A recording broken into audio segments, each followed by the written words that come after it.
ஒரு பசுமை நிறைந்த கிராமத்தில் மீனு என்ற ஒரு புத்திசாலி பூனை வாழ்ந்தது. மீனு சோம்பேறி இல்லை, அது உழைப்பை மிகவும் விரும்பியது.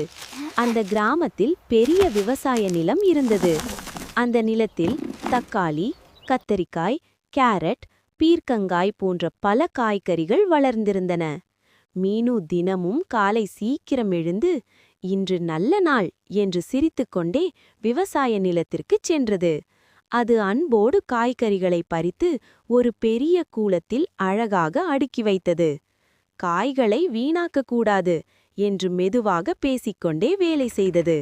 பிறகு மீனு தனது சின்ன 3 சக்கர வண்டியை எடுத்தது. அதில் எல்லா காய்கறிகளையும் ஏற்றி பீ பீ என்று ஹாரன் அடித்துக்கொண்டே சந்தைக்கு கிளம்பியது. வண்டியோட்டும் பூனை பார்த்து வழியில் இருந்தவர்கள் எல்லாம் சிரித்தார்கள். என்ன ஒரு புத்திசாலி பூனை என்று பாராட்டினார்கள். சந்தையை அடைந்ததும் மீனு ஒரு சின்ன கடை போட்டது. புதிய காய்கறிகள், சுத்தமான காய்கறிகள் என்று இனிமையாக கூவி விற்றது.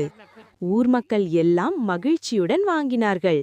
மீனு எடை குறையாமல் நேர்மையாக காய்கறிகளை கொடுத்தது. ஒரு பாட்டி சொன்னார், மீனு, நீ ரொம்ப நல்ல பூனை. மீனு சிரித்துக்கொண்டு, உழைப்புதான் எல்லாம் என்றது. சந்தை முடிந்ததும் மீனு சந்தோஷமாக வீட்டுக்கு திரும்பியது. அது சம்பாதித்த பணத்தில் சிறிது உணவும் சிறிது விதைகளும் வாங்கியது.